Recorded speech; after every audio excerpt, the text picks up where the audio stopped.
Hello નમસ્કાર વિદ્યાર્થી મિત્રો નમસ્કાર હું ઓઝા ફાલ્ગુન તમારું ઓઝા ક્લાસીસ ચેનલમાં સ્વાગત કરું છું। તો વિદ્યાર્થી મિત્રો આજે ધોરણ 8માં આપણે વિષય ગણિતમાં ચેપ્ટર નંબર 4 છે તે માહિતીનું નિયમન છે તેનું આપણે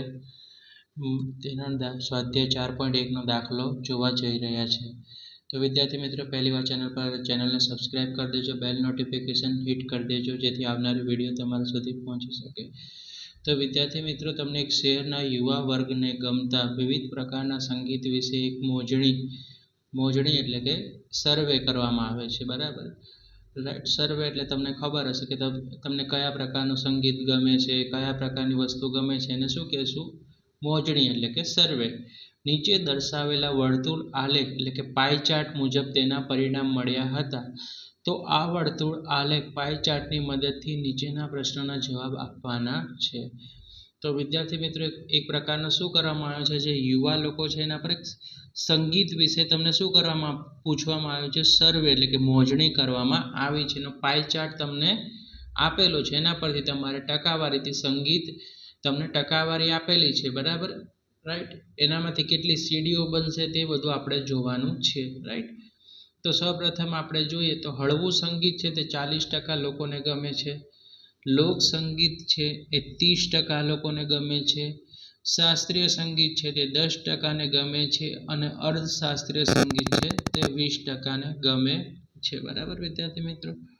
ઓકે, રાઈટ, ઓકે, ચલો હવે આપણે જોશું કે હળવું સંગીત છે તે 40% છે, રાઈટ? પહેલું પૂછ્યું છે, પ્રશ્ન પૂછ્યો છે, જો 20% યુવાનો શાસ્ત્રીય સંગીત પસંદ કરે છે તો કેટલા યુવાનોની મોજણી કરી હતી? તો તમને અહીંયા શું પૂછ્યું છે? કેટલા 20 યુવાનો હતા એને કેવો પ્રશ્ન પૂછવામાં આવ્યો હતો કે શાસ્ત્રીય સંગીત પસંદ છે કે નહીં, બરાબર? એના વિશે સર્વે કરવામાં આવ્યો હતો। શાસ્ત્રીય સંગીત એટલે કે અહીંયા કેટલા યુવાનોને પૂછવામાં આવ્યું હતું? 20 યુવાનોને, બરાબર? ઓકે, તો આપણે અહીંયા લખશું કે અહીંયા કેટલા છે? 10% છે શાસ્ત્રીય સંગીત, તો અહીંયા લખશું આપણે 10%, તો અહીંયા કેટલા આવશે? 20 યુવાનો, બરાબર? તો આપણે હવે કેટલા ટકા હંમેશા 100 હોય તો 100% એ કેટલા થશે, બરાબર? એ આપણે શું કરીએ છીએ? પ્રશ્ન ચિહ્ન કરીએ છીએ। આ બંનેનો શું કરશું? આપણે ચોકડી ગુણાકાર કરશું અને આ શું આવી જશે? જે 10 છે તે ભાગાકારમાં આવી જશે। ઓકે વિદ્યાર્થી મિત્રો, શું કરવાનું? 10% આપણે, બરાબર? શાસ્ત્રીય સંગીત કેટલા લોકોને ગમે છે? 10%, એના યુવાનો કેટલા છે? 20, તો બરાબર 10% એ 20 યુવાન, તો 100% એ કેટલા? પદો તમારે આવી રીતે મૂકવાના રહેશે। ઓકે, હવે આપણે પદો મૂકીએ છીએ, 20 ગુણ્યા 100 છેદમાં કેટલા લખવાના? 10। તો હવે શું કરવાનું? આ 0 ગયો, આ 0 ગયો, આ 0 ગયો, આ 0 નહીં, આ 0 નહીં છે, બરાબર? તો અહીંયા કેટલા વધશે?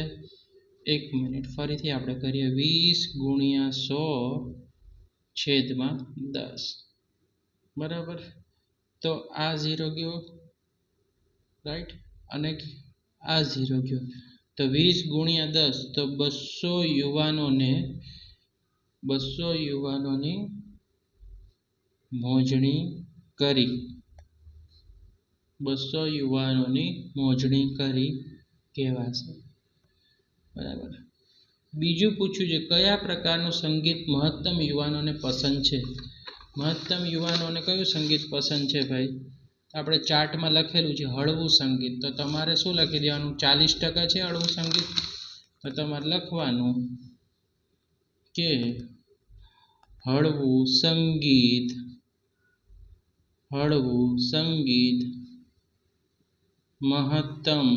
મહત્તમ એટલે વધારે, મહત્તમ યુવાનોને પસંદ છે।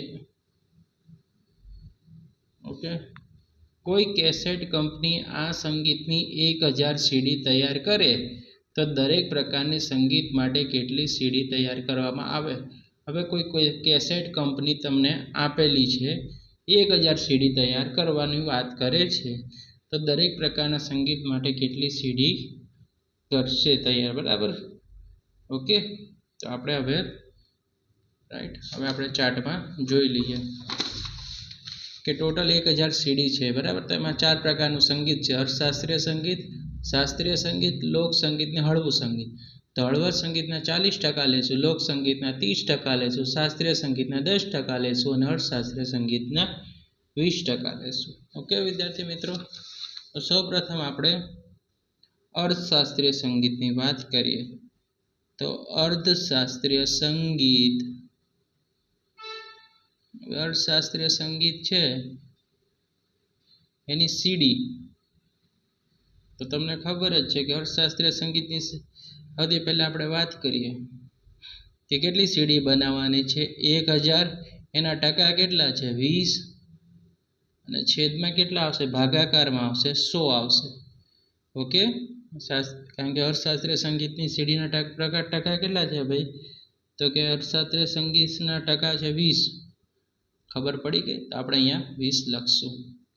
ઓકે, આ 0 ગયો, આ 0 ઉડી ગયો, આ 0 ઉડ્યો, આ 0 ઉડ્યો, તો 100 ગુણ્યા 2 તો કેટલા થઈ જશે, 200 થઈ ગયા. ઓકે વિદ્યાર્થી મિત્રો,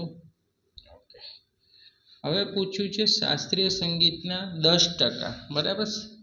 તો હવે આપણે સીડી કેટલી બનાવવાની છે, તો આપણને ખબર છે કે ભાઈ આપણે 1000 સીડી બનાવવાની છે. તો 1000 ડાબી બાજુ લખવાના અને જે ટકા 10 આપ્યા છે શાસ્ત્રીય સંગીતના તે જમણી બાજુ લખવાના અને છેદમાં કેટલા લખવાના, આપણે 100 લખવાના, બરાબર.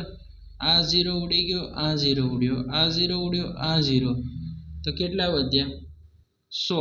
તો શાસ્ત્રીય સંગીતને કેટલા આવશે, 100 સીડી બનશે, બરાબર. શાસ્ત્રીય સંગીતની કેટલી સીડી બનશે, 100 સીડી બનશે. હવે એ જ રીતે લોક સંગીત સીડીના 30%, તો હવે 30% છે, બરાબર. તો આપણે 1000 ગુણ્યા અહીંયા 30 હોય તો અહીંયા 30% લેવાના, અહીંયા 50 હોય તો 50 લેવાના, બરાબર. અને છેદમાં કેટલા લેવાના, 100 લઈ લેવાના. 0 0 0 0, 100 ગુણ્યા 3 તો કેટલા થાય, 100 ગુણ્યા 3 એટલે 300, રાઈટ. તો લોક સંગીતની સીડી કેટલી બની ભાઈ, 300 બની ગઈ વિદ્યાર્થી મિત્રો, બરાબર. ઓકે, હવે પૂછ્યું છે હળવા સંગીત માટેની સીડી. તો 1000 કેટલી છે સીડીઓ બનાવવાની છે. હળવું સંગીત કેટલા લોકોને ગમે છે, તો કે 40, અને છેદમાં ટકા હોય તો કેટલા લેવાના, 100 લઈ લેવાના, બરાબર. ટકા કાઢવા માટે હંમેશા 100 જ વપરાય, બરાબર.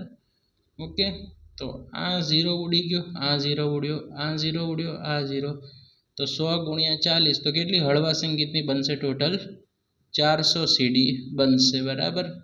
તો વિદ્યાર્થી મિત્રો, આ તમને આવી રીતે પાઈ ચાર્ટ આપીને તમારે અલગ અલગ પ્રકારના સંગીત હશે તેવું બધું તમને શોધવાનું આવશે.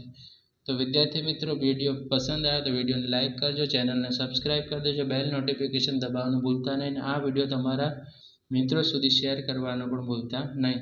Thanks for watching. હવે આપણે નેક્સ્ટ વિડીયોમાં મળીશું. ઓકે વિદ્યાર્થી મિત્રો.